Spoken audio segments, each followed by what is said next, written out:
Bien-aimé de Café Évangile, Jésus reprend « Ne me retiens pas, car je ne suis pas encore monté vers le Père. Va trouver mes frères pour leur dire que je monte vers mon Père et votre Père, vers mon Dieu et votre Dieu. » Mes chers amis, Marie-Madeleine est l'une des premières personnes à qui Jésus est apparu. Elle lui était profondément attachée, surtout à cause de la grande miséricorde qu'il lui a offerte en lui pardonnant ses péchés manifestes et en chassant d'elle sept démons.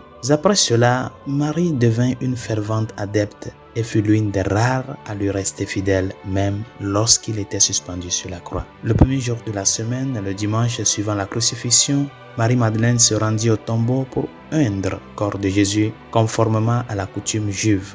Mais lorsqu'elle est arrivée, le corps de Jésus n'était plus là. Et lorsque le Seigneur lui est apparu alors qu'elle pleurait, elle ne l'a pas reconnu immédiatement, car il avait son nouveau corps glorifié. Mais lorsque le Seigneur prononce son nom, Marie, elle le reconnaît. Mais au lieu de la prendre dans ses bras, Jésus lui dit « Ne me retiens pas ». Pourquoi le Seigneur a-t-il dit cela? Chers amis, même si l'attachement et la dévotion de Marie-Madeleine à l'égard de Jésus étaient beaux et saints, ses attachements n'étaient pas encore parfaits. Elle voulait son Seigneur qu'elle avait appris à connaître et à suivre.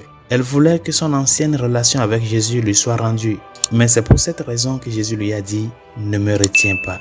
Jésus voulait beaucoup plus. Il lui dit que sa relation avec lui va bientôt changer pour le mieux. Il ne serait plus simplement son compagnon terrestre, mais il vivrait bientôt en elle, habiterait dans son cœur, ne ferait plus qu'un avec elle et serait son époux pour l'éternité. Mais cela ne pouvait se produire qu'une fois que Jésus serait remonté vers le Père Céleste pour achever sa mission divine de salut. Chers amis, parfois nous recherchons aussi des faveurs purement temporelles de la part du Seigneur. Et bien que nous devions lui faire confiance pour notre pain quotidien, c'est-à-dire pour toutes les nécessités de base de la vie, nous devons réaliser que les cadeaux que Dieu veut nous donner dépassent de loin tout ce qui se trouve dans ce monde. Le don surnaturel de la grâce, le don de la présence de la très sainte Trinité, le don de l'unité avec le Seigneur est ce pourquoi nous sommes faits.